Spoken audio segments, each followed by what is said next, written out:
Hey guys, I wanted to take a minute or two and talk to you about an invaluable lesson that has helped me in my ministry to kids.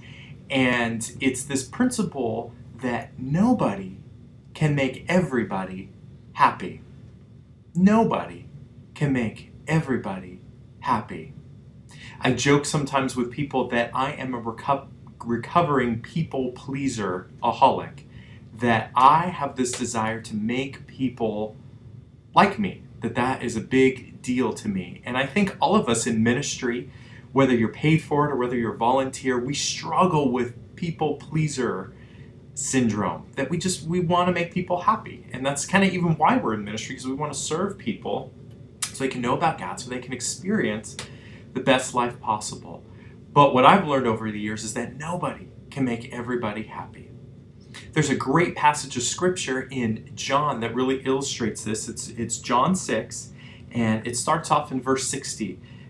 Jesus had just given some teaching about the bread of life, what it means to be a true follower of Him.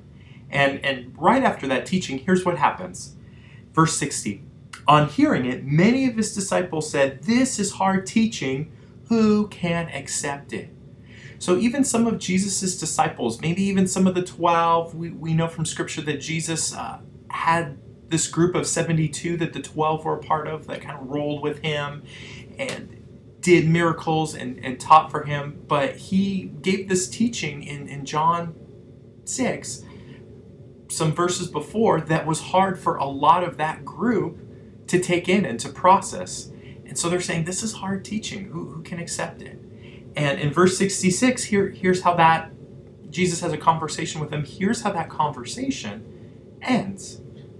From this time, many of His disciples turned back and no longer followed Him. So even Jesus couldn't make everybody happy. And there are times when I reflect on that principle, I think, man, if Jesus, who had that whole God thing going for Him, couldn't do it, why in the world do I think that I can make everybody happy? And when I really stop and think about it, when I really get in touch with this people pleaser syndrome that I struggle with, and I'm willing to bet some of you struggle with too, I come back to this principle that nobody can make everybody happy. And you know what? That's okay. Because there's nowhere in Scripture where it says that I'm supposed to make everybody happy. It says that I'm supposed to do my best in the power of the Spirit to make God happy. But it doesn't say that I need to make everybody happy. Just says I need to make one person happy, and that's Him. And when I make God happy, I will be living under authority. When I say just focus on making God happy, it doesn't mean that you throw out the rule book, that you don't do what your leaders tell you to do. It's not what I'm saying. What I'm saying is don't try to make everybody happy. Just make one person happy. Make God happy. And when you do that, everything else is going to fall into place. Because even Jesus couldn't make everybody happy.